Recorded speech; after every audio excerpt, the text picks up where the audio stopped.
Comment prendre votre retraite dans 10 ans en partant de zéro? Vous m'avez bien entendu, vous êtes en mesure de générer assez de revenus dans 10 ans pour couvrir toutes vos dépenses annuelles et décider de faire ce que vous voulez de votre vie.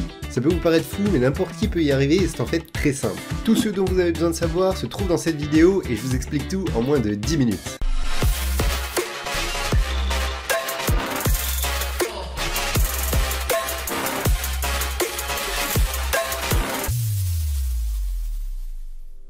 L'une des clés pour réussir à prendre votre retraite anticipée est de comprendre l'importance de la différence entre revenus et dépenses. Beaucoup d'entre vous vont me dire « Mais Guillaume, si j'arrive à générer 1 million d'euros, voilà comment je pourrais prendre ma retraite ». Et c'est ce qui empêche 99% de la population à prendre une retraite anticipée. J'ai vu des dizaines de personnes gagner plus de 100 000 euros par an qui devaient pour autant se restreindre parce qu'ils avaient déjà trop dépensé dans le mois. Tout ça pour montrer sur Instagram des vêtements Balenciaga et une Mercedes. De mon côté, je n'ai jamais trouvé l'intérêt de dépenser dans des choses dont je n'ai pas besoin. Pendant mes études, j'ai dû apprendre à vivre avec le minimum pour pouvoir avoir assez d'argent pour me nourrir et me loger. Depuis que ma situation financière s'est développée, j'ai bien sûr amélioré mon niveau de vie, mais toujours en gardant une certaine maîtrise de mes dépenses. Je vous dis donc pas de manger des pâtes toute l'année, il y a simplement un juste milieu à trouver. Souvenez-vous juste que plus vous économisez, et plus la retraite anticipée pourrait être proche. Par exemple, peu importe le montant de vos revenus, si vous économisez 27% de vos revenus, vous pourrez prendre votre retraite dans 30 ans. Si vous économisez 50% de vos revenus, vous pourrez prendre votre retraite dans 16 ans. Et si vous arrivez à économiser 75% de ces derniers, vous pourrez prendre votre retraite dans 7 ans. Et si vous likez cette vidéo, vous pourrez même espérer prendre votre retraite l'année prochaine. Bon ok, ça c'est pas sûr, mais vous aideriez sûrement la chaîne à se développer. Vous avez donc compris l'importance du pourcentage de vos dépenses par rapport à vos revenus.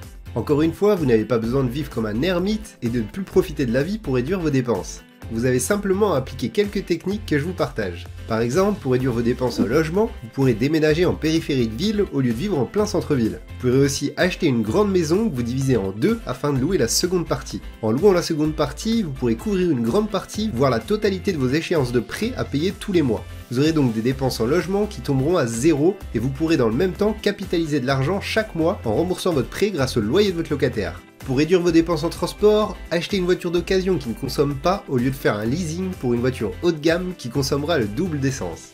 Réduisez vos dépenses en abonnement par exemple en utilisant la plateforme Split pour continuer à vous divertir mais financièrement de manière plus intelligente. Une autre technique pour réduire vos dépenses est d'attendre toujours une semaine lorsque vous voulez acheter quelque chose afin de vous assurer que vous en aviez vraiment envie. Je vous assure que j'ai été très surpris de voir que dans les 3/4 des cas, le désir d'acheter s'envolait après 2 jours. Vous pouvez économiser des centaines d'euros juste en appliquant cette règle. Une autre technique pour réduire vos dépenses est d'aller voir ma vidéo dans laquelle je vous explique comment économiser facilement 200 euros par mois. Appliquez toutes ces techniques et je vous assure que la retraite anticipée se rapprochera à grands pas. Maintenant que vous arrivez à économiser de l'argent chaque mois, ce n'est bien sûr pas en le gardant sur votre livret A que vous pourrez générer assez de profits pour couvrir vos dépenses. Il va falloir investir votre argent pour que votre épargne vous apporte chaque année des profits qui seront eux-mêmes réinvestis. Au bout de 10 ans, les investissements que vous aurez faits vous permettront de couvrir de manière automatique toutes vos dépenses, ce qui vous permettra de prendre votre retraite anticipée. Pour investir, 2 règles simples à suivre. Diversifiez vos investissements pour minimiser vos risques. Vous pourrez par exemple vous dire bon, ok, j'économise 400 euros par mois, je vais donc investir 100 euros dans l'immobilier sur Brix, 100 euros dans les prêts sur bienprêter.com et 200 euros en bourse sur différents ETF. Brix et bienprêter.com sont 2 plateformes françaises qui vous permettent d'investir votre argent dans des biens immobiliers français ou dans des prêts auprès d'entreprises françaises. Ces plateformes vous permettent de générer jusqu'à 12% par an, ce qui est assez énorme. Je vous avais fait une vidéo sur ces plateformes, je vous laisse la regarder si ça vous intéresse et je vous mets les liens en description pour vous y inscrire. Pour ce qui est des ETF, vous pourrez utiliser l'application Trade Republic. Sur cette application, vous pourrez programmer vos investissements pour qu'ils se fassent automatiquement tous les mois. Cette fonction vous permettra de respecter la seconde règle à suivre pour investir qui est de toujours rester constant. Peu importe ce qui se passe, investissez régulièrement tous les mois. Pour faire simple, dès que vous touchez votre salaire, investissez directement le montant que vous aviez défini. Ça doit devenir un automatisme comme de déjeuner ou d'aller aux toilettes le matin. J'entends déjà certains me dire « Oui, mais Guillaume, tu sais, en ce moment on est peut-être en période de récession, il faudrait peut-être attendre que les planètes s'alignent et que le président se mette à surfer sur les côtes hawaïennes pour que le marché américain explose. » Peu importe la situation dans laquelle on est lorsque vous regardez cette vidéo, si vous investissez de manière régulière et dans des ETF ou des secteurs diversifiés, vous maximisez vos chances de générer des profits sur le long terme.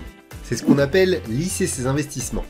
Vous verrez tout le temps des périodes de hausse et de baisse sur le marché et si vous investissez régulièrement, vous achèterez à un prix moyen qui vous sera profitable.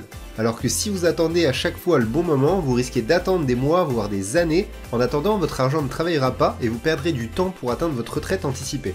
Maintenant, si vous voulez à tout prix atteindre votre retraite anticipée en 10 ans, les choses se compliquent légèrement.